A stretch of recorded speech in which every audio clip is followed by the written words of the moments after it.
Saya pernah sampaikan ini pada satu keluarga muda yang sudah berapa tahun belum mendapatkan keturunan. Orang mengatakan ini agak susah, ini belum tampak tanda. Saya bilang jangan putus asa, berdoa kepada Allah, ini caranya. Apa yang terjadi? Begitu saya meninggalkan tempat itu beberapa masa kemudian, tiba-tiba datanglah berita lewat WA itu, Ustaz, si fulana mengandung. Anda bayangkan, sebulan belum juga nampak, 2 bulan setelah pernikahan belum ada, 3 bulan belum nampak. Yang agak dahsyat, setahun, 2 tahun, 3 tahun, 4 tahun, 5 tahun belum juga muncul keterangan. Tanda-tanda belum ada, keturunan belum nampak. Perhatikan baik-baik. Yang paling menarik, ada yang sudah berumah tangga itu bahkan puluhan tahun. Kalau ada di antara Anda kemudian berumah tangga belum nampak tanda-tanda keturunan, kata Allah, bukan kamu saja. Dulu ada juga yang begitu. Seorang nabi bahkan statusnya nabi, kamu bukan nabi. Tapi dia mengamalkan satu amalan, ketika dia kerjakan, dia bermohon, saya kabulkan. Di ujung ayatnya Allah katakan, kamu lakukan hal yang sama, maka aku akan kabulkan seperti apa yang telah aku berikan pada Nabi itu. Namanya Zakaria. Abdun, hamba, maka itu terbuka bagi semua kalangan, baik dia Nabi, dia Rasul, ataupun yang bukan Nabi dan Rasul. Ingat rumus ini. Saya ulang ya. Kalau ada kalimat menggunakan kata Rasul, maka kalimatnya hanya untuk kalangan Rasul saja.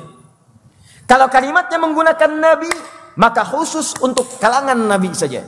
Tapi kalau kalimatnya menggunakan kata Abdun, maka ini hukum diberikan oleh Allah bisa untuk Rasul, untuk Nabi, bahkan untuk yang selain Nabi dan Rasul. Nanti akan ada lagi di masa depan. Mungkin dia bukan Nabi, mungkin dia bukan Rasul, akan mengalami peristiwa yang sama. Setelah berumah tangga, dia mengalami keadaan serupa, tanda-tanda keturunan belum nampak dalam kehidupannya. Maka amalkan seperti amalan Zakaria ini, aku akan berikan seperti apa yang kau mohonkan. Paham maksudnya? Idnada rabbahu. Ketika beliau bermohon kepada Rabbnya, doanya, Rabbi inni wahanal azmu minni washta'ala ra'syu syaiba. Ya Allah, sungguh sampai dengan saat ini fisikku, tulang-tulangku sudah mulai letih, rambutku sudah memutih. Perhatikan doanya. Ini yang tadi saya sebutkan. Sudah sepuh, rambut memutih, fisik letih. Tapi yang paling hebat, walam akum bidu'aika rabbi syaqiyya. Tapi sampai sekarang pun aku tidak putus berdoa memohon kepadamu. Tuh, lihat-lihat gambarannya.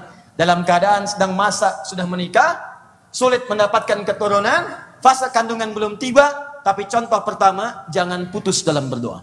Adab pertama, tidak putus berdoa. Awas, hati-hati.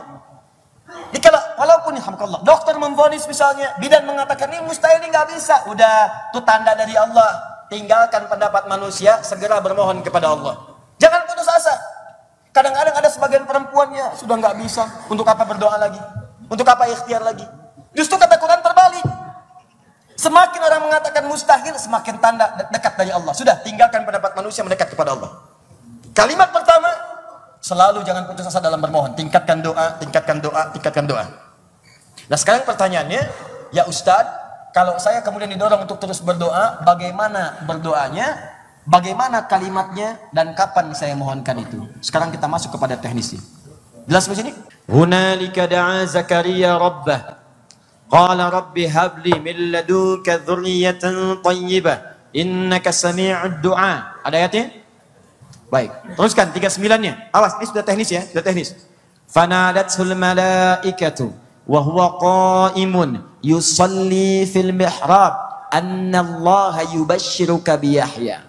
Cukup 2 ayat ini, Quran surah 3 ayat 38 sampai 39. Saya pernah sampaikan ini, petunjuk-petunjuk ini pada satu keluarga muda yang sudah berapa tahun belum mendapatkan keturunan. Orang mengatakan ini agak susah, ini belum tampak tanda. Saya bilang jangan putus asa, berdoa kepada Allah, ini caranya.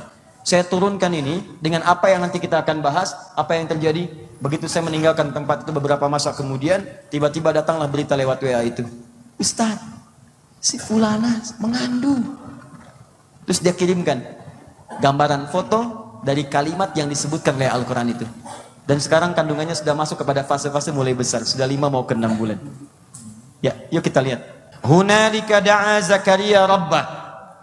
Di sanalah, di tempat itu Nabi Zakaria berdoa. Awas, hati-hati.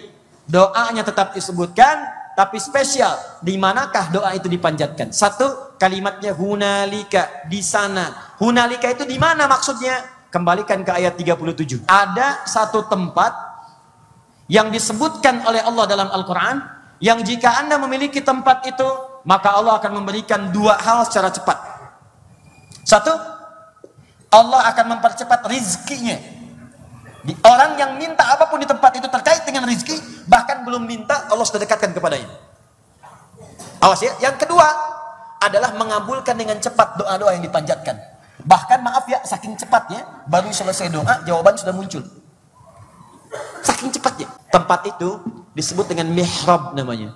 Mihrab. Imran dengan Hannah, Imran bukan nabi, bukan rasul, menikah dengan Hannah, melahirkan Maryam. Maryam dibikinin mihrab. Tempat khusus yang digunakan untuk ibadah. Ya, fokus ya. Di mihrab itu tempat yang dikhususkan hanya untuk kepentingan ibadah saja. Nggak perlu luas. Saya ulang, tidak perlu luas. Misal sehamparan sajadah, kalau tidak ada ruangan, boleh. Boleh di rumah bikin mihrab, boleh, silahkan. Di kantor Anda pribadi bikin mihrab, boleh. Walaupun cuma sehamparan sajadah. Tapi ingat, tempat itu hanya dikhususkan untuk kepentingan ibadah. Baca Quran di situ, silahkan. Sholat sunnah di situ, silahkan. Tilawah di situ silahkan, berdoa di situ silahkan, tapi urusan dunia keluar dari situ. Makan keluar dari situ. Maaf, terima telepon keluar dari situ. Ya, jadi kata Quran begini, Allah akan berikan rezeki pada siapa yang dikehendaki, maka itu ajakan, jadilah orang yang dikehendaki itu. Maryam menyampaikan pada pamannya, Allah akan memberikan rezeki pada siapa yang dikehendaki tanpa batas. Pamannya menyimpulkan, oh, apa yang kira-kira Maryam punya, saya nggak punya. Sampai Maryam mendapatkan rezeki tanpa batas, saya belum dapat.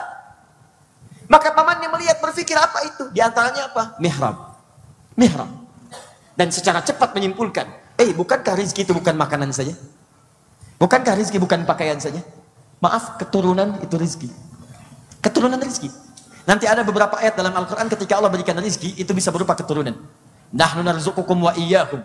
Nahnu narzuquhum wa iyyakum. Kami berikan kepadamu keturunan-keturunan, kami berikan padamu rizki, keturunanmu dapat. Kami berikan pada keturunanmu rizki, kamu pun dapat. Jadi keturunan itu bagian dari rizki.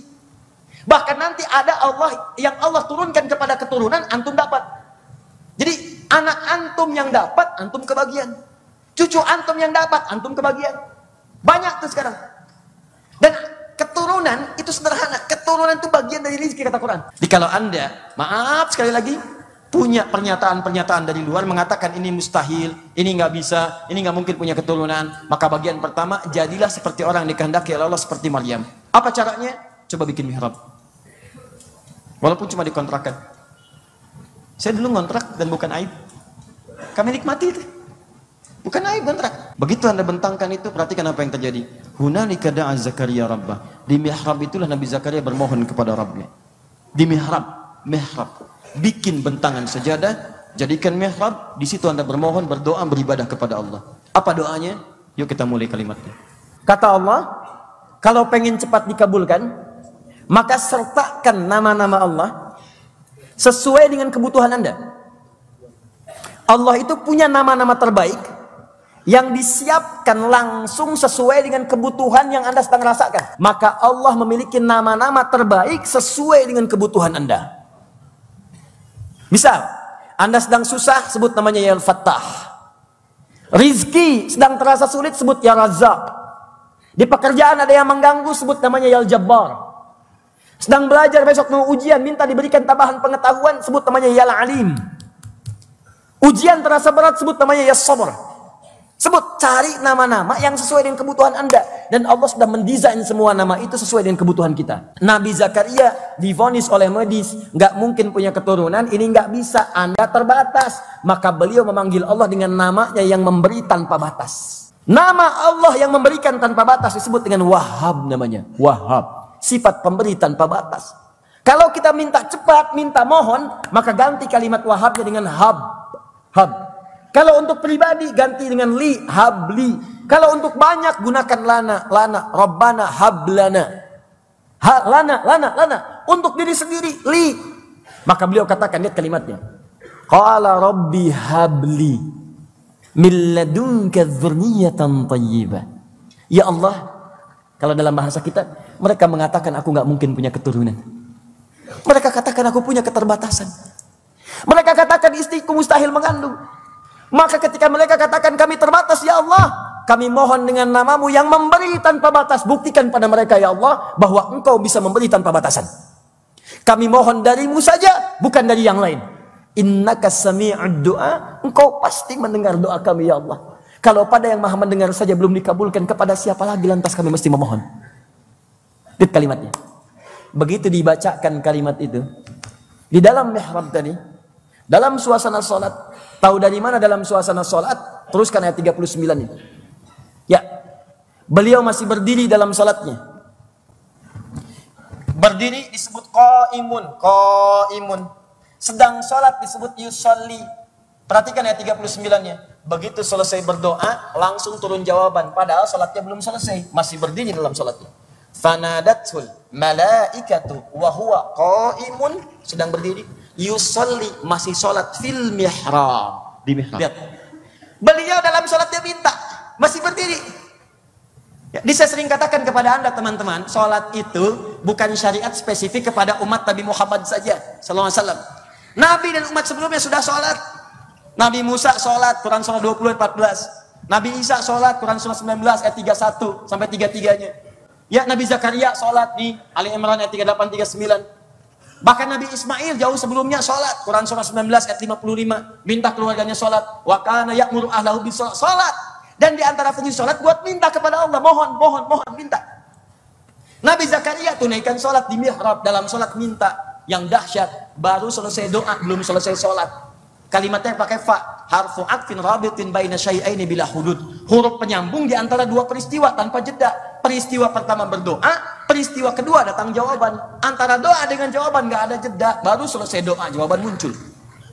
Kata Allah lewat malaikat, annallaha yubashshiruka bi Yahya. Allah kasih kabar gembira, kamu akan punya anak, istrimu akan mengandung, bahkan namanya langsung dari Allah Yahya, artinya hidup. Yang mustahil menurut manusia lahir dari rahim seorang perempuan disebut monopos dan mandul, bayi yang hidup. Kata Allah, nggak ada yang mustahil bagiku. Dia akan mengandung, lahirkan, bayinya hidup, namanya Yahya. Simpulan pertama, jangan pernah putus asa dengan rahmat Allah subhanahu wa ta'ala. Yang kedua, bikin mihrab sebagai ikhtiar. Yang ketiga, berdoa. Yang keempat, lakukan doa dalam sholat, mohon kepada Allah. Berita baiknya teman-teman sekalian, lihat baik-baik. Nabi Zakaria sholat, bermohon dalam sholat, dikabulkan. Umat Nabi Muhammad belum sholat, ditunggu langsung oleh Allah. Mau minta apa? Kamu minta sekarang, aku berikan.